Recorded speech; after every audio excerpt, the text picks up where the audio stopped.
Des critiques, justement, comment vous gérez ça?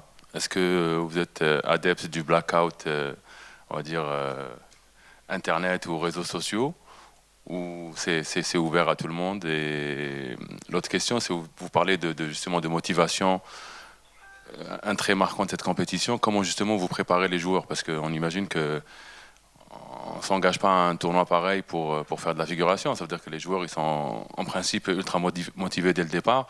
Qu'est-ce que vous apportez et sur quoi vous essayez de travailler? Donc le thème de la conférence, c'est les critiques. Hein?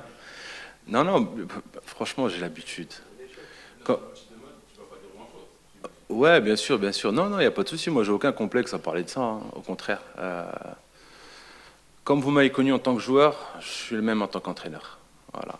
De 2004 à 2008, on a passé des moments très difficiles. Et c'était pas que des messages ou des vidéos.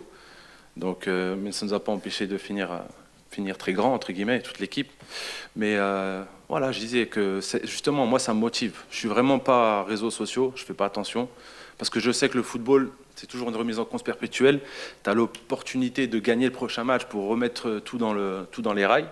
Et en ce qui est de motivation, non, les joueurs sont motivés. Les joueurs sont motivés.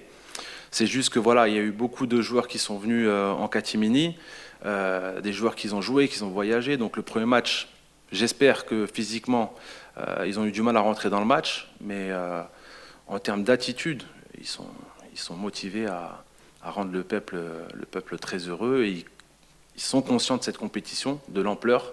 Et plus les matchs passent, plus ils se rendent compte que c'est une compétition extraordinaire et qu'il y a beaucoup de supporters qui sont derrière, surtout au Qatar. Donc voilà, il n'y a pas grand-chose à faire parce qu'ils l'ont naturellement. Maintenant, à nous de faire le travail demain, tout simplement.